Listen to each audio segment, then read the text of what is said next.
Welcome to the fourth video in our free video series on staying focused and getting rid of frustration at work, brought to you by Schedule Focus. I'm your host, Mac. In our first video, we learned from Stephen King that the secret to being productive at work is getting your process right. In the second video, we learned that however bad you think interruptions are for productivity, they are way worse than that. In the third video, we talked about creators and coordinators, and about how, despite their best intentions, coordinators constantly interrupt creators, preventing creators from getting work done, which makes coordinators stressed because of missed deadlines, which is the cause of yet more interruptions in a doom loop. In this video, we're going to talk about how some creators have built processes that enable them to focus and be super productive. Paul Graham is the founder of Y Combinator. Y Combinator is the most successful startup incubator of all time, having incubated companies like Airbnb, DoorDash, Dropbox, Ginkgo Bioworks, Instacart, Stripe, and Reddit. As of November 2021, the total value of the top 30 companies Y Combinator has incubated was a colossal $575 billion. Back in 2009, Paul Graham wrote an essay entitled Maker's Schedule, Manager's Schedule. We already know Graham's makers and managers. We've been calling them creators and coordinators. In his essay, Graham clearly spells out the problem that creators have when they interact with someone on a coordinator's schedule. Creators generally prefer to use time in units of a half a day at least. You can't write or program well in units of an hour.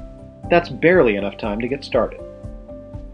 A single meeting can blow a whole afternoon by breaking it into two pieces, each too small to do anything hard in.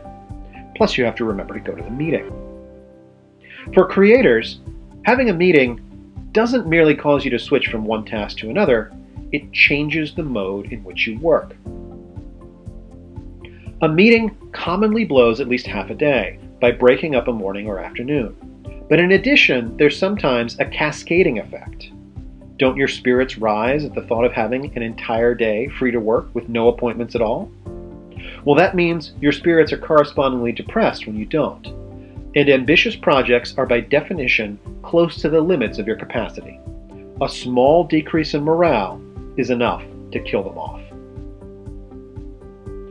Y Combinator, and Paul Graham himself, is nothing if not ambitious. Having identified this problem for himself as a creator, Graham came up with a tried and true way to preserve his ability to focus, while also coordinating with the companies in Y Combinator.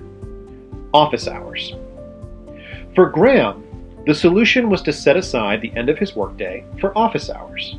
His companies could sign up to meet with him then, which gave him the whole rest of the day to devote, without interruptions, to creative focus and executing his ambitious projects. Worked out pretty well, I would say. Graham's approach should remind you of someone else we've met in this series, Stephen King.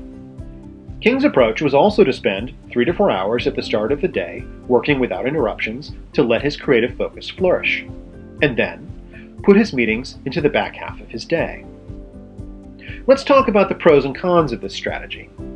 Well, the good things about this approach are that it is super simple, and that it provides a straightforward way to reserve a substantial portion of the day for creative focus. The drawbacks, though, are substantial. In the first place, this approach is just not practical for the vast majority of people. Stephen King is a writer, and Paul Graham founded and ran Y Combinator. Both King and Graham have complete control over their schedule, and this allows them to use office hours as a strategy that works for them. But if you, like the rest of us, don't have complete control over your schedule, this won't work. Are you really going to tell your supervisor that you'll only accept meetings between 3 and 5 o'clock p.m.? Good luck with that. And there's a second fundamental problem with this approach. While limiting your meetings to office hours gives you uninterrupted time for creative focus, it does nothing to keep your colleagues informed about when your tasks will be completed. As a result, unless you don't have many colleagues, like both Stephen King and Paul Graham, even if you can limit meetings to your office hours, again, good luck with that, those meetings will be overwhelmed with requests for status updates. Let's think back to the factory example we looked at in the last video.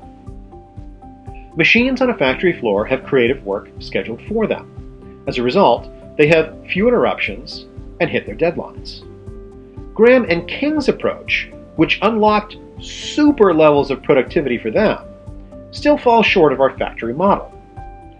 Like your Outlook and Google Calendars today, Graham and King are still only scheduling their coordinating time. They're limiting it so they can minimize interruptions in the rest of their day. But because they're not scheduling their creative work, their approach is too static to work for most people.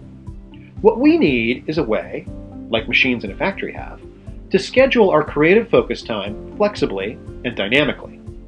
That way, we can adapt to meetings our supervisor puts in our calendar, for example, while also getting the super productivity benefits that Graham and King unlocked for themselves.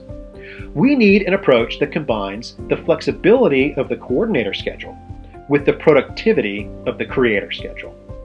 And in our next video, we'll show you what it is.